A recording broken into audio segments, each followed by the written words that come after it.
Chaque jour, du lundi au samedi, suivez le journal des Scoop FM à 18h30, 21h30, 8h juste, 12h30 et 16h juste sur la 98.5 MHz qui pousse 24 radios et sur la radio communautaire Moïseni à 9h05, 13h03 et 21h juste sur la fréquence 101.0 MHz.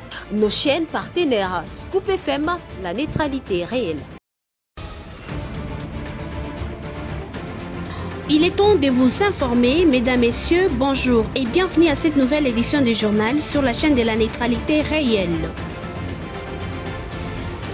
Au sommaire de cette édition, la première ministre Judith Suminwa Tuluka a présidé ce jour la cérémonie d'ouverture du colloque ESI 2024 au centre financier de Kinshasa. Gracia Akilimali nous fera le point au cours de cette session du journal. Et puis, Jacquemin Chabani, vice-premier ministre de l'Intérieur en RDC, est arrivé à Kisangani ce mardi 17 décembre de l'année en cours pour lancer les travaux du Forum de paix et réconciliation. Les détails, vous les aurez au cours de cette session du journal. Mesdames, Messieurs, encore une fois, bonjour et bienvenue. Comme l'annonçait dans les sommaires, la première ministre Judith Suminwa Tuluka a présidé ce jour la cérémonie d'ouverture du colloque ESU 2024 au centre financier de la ville-province de Kinshasa, placé sous le thème Répenser la RDC, les étudiants congolais, moteur de développement agricole et d'entrepreneuriat. Gracia Akilimali nous en dit plus. Ces assises organisées par le ministère de l'Enseignement supérieur et universitaire visent à créer une feuille de route pour intégrer le génie de la jeunesse congolaise dans le développement du secteur agricole et autres, comme souhaité par le président de la République Félix-Antoine Tshisekedi Tshilombo.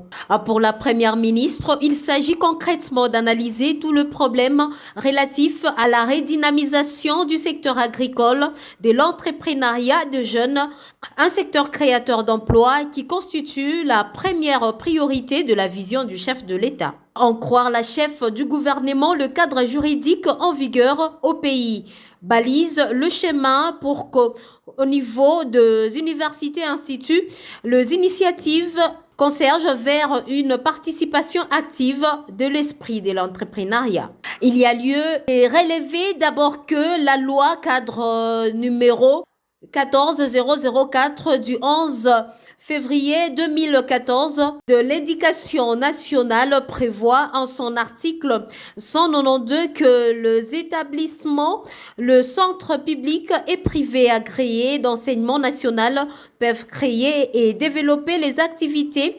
d'autofinancement. Cette disposition est la preuve que notre cadre juridique a la souplesse nécessaire pour intégrer l'innovation et l'entrepreneuriat dans la dynamique du progrès socio-économique, a fait savoir le ministre Judith Suminwa.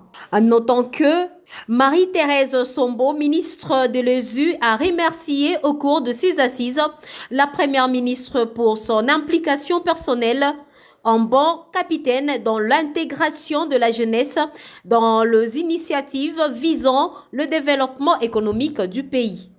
Le vice-premier ministre en charge de l'intérieur, sécurité, décentralisation et affaires coutumières, Jacquemin Chabani, est arrivé ce mardi 17 décembre 2024 à Kisangani, dans la province de la Chopo. Sur place, il va lancer les travaux du Forum de paix, réconciliation et développement de la Chopo, initiative visant à mettre fin aux conflits communautaires opposant le groupe Mbolé et l'Angola. Je vous convie de suivre le VPM de l'intérieur, Jacquemin Chabani, dans ses propos. Nous allons répondre à une promesse du président de la République faite à la population de la province de la Chopo et de la ville de Kisangani lors de ses derniers passages, mais aussi une décision prise par lui et une instruction nous donnée au cours des conseils des ministres.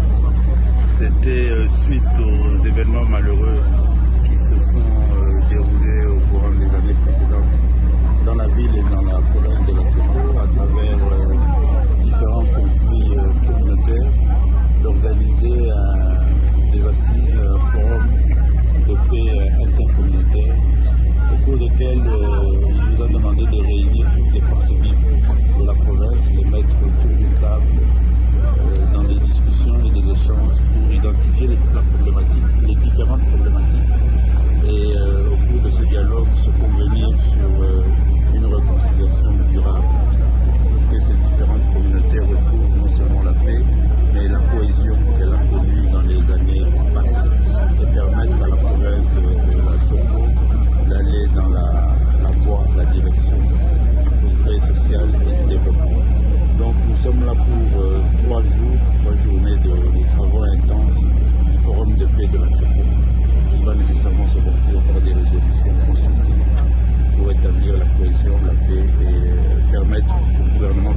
Poursuivant toujours ces radio-journal, l'Assemblée provinciale du Lualaba a adopté le lundi 16 décembre 2024 au cours d'une séance plénière le projet du budget de la province exercice 2025.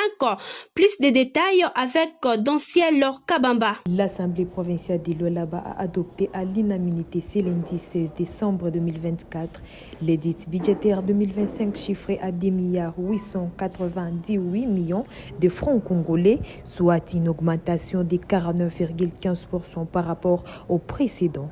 Lors de la séance plénière consacrée à l'audition des préoccupations des groupes parlementaires, assemblés et alliés, à 24 et alliés, ainsi que des non-inscrits, notamment dans les secteurs des infrastructures, de la sécurité, et c'est là 48 heures après la présentation du projet d'édit budgétaire pour l'exercice 2025. Et celui rectificatif pour 2024.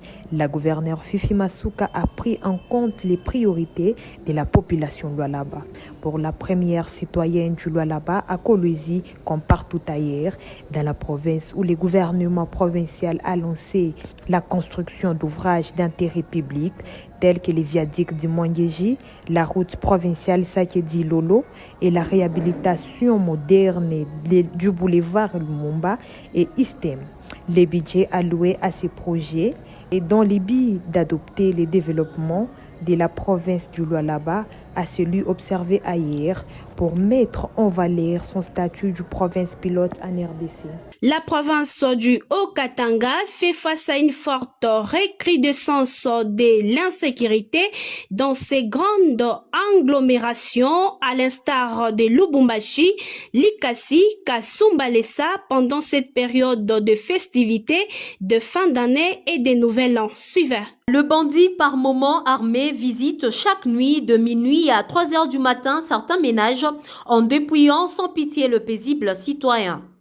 Pour pallier à cette situation, la police nationale congolaise, province du Haut-Katanga, par le biais de l'inspecteur principal général Dieudonné Odimba, a annoncé le 16 décembre 2024 au cours d'une parade le lancement de l'alerte maximale pendant un mois du 15 décembre au 15 janvier dans le ville de Lubumbashi, Likasi et Kasumbalesa. L'ordre donné aux éléments de la police est celui de sécuriser la population et ses biens chaque nuit.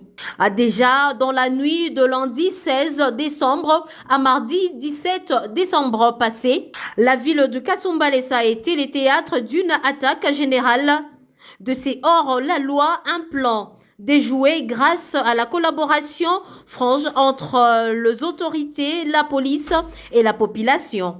Cette dernière a aidé la prise d'assaut dans les rues et avenues sous menace de bandits en alertant la police en urgence.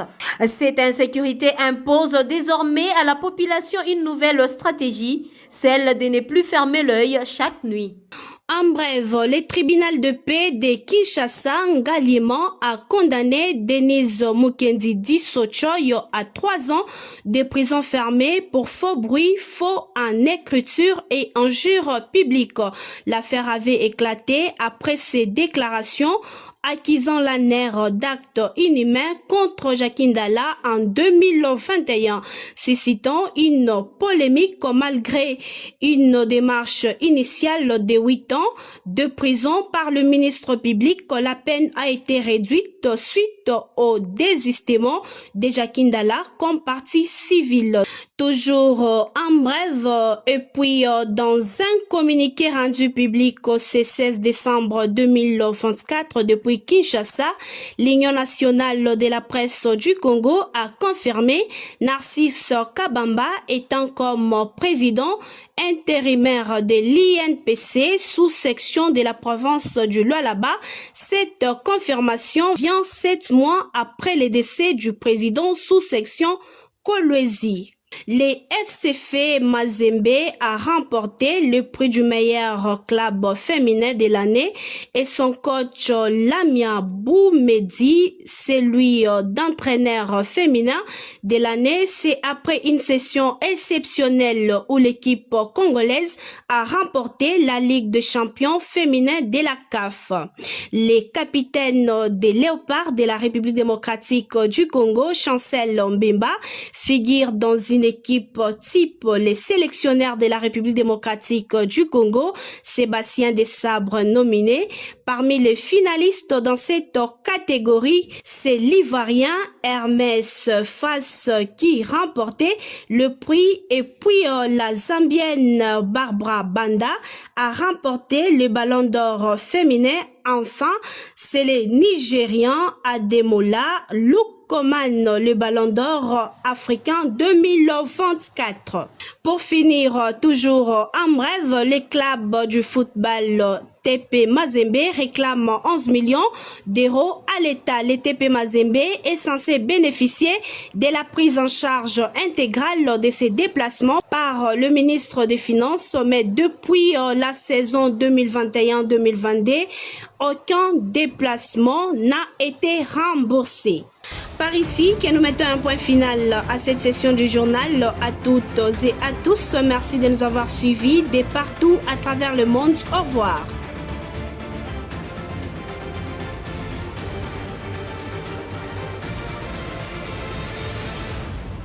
Chaque jour, du lundi au samedi, suivez le journal des Scoop FM à 18h30, 21h30, 8h juste, 12h30 et 16h juste sur la 98.5 MHz qui pousse 24 radios et sur la radio communautaire Moïseni à 9h05, 13h03 et 21h juste sur la fréquence 101.0 MHz. Nos chaînes partenaires Scoop FM, la neutralité réelle.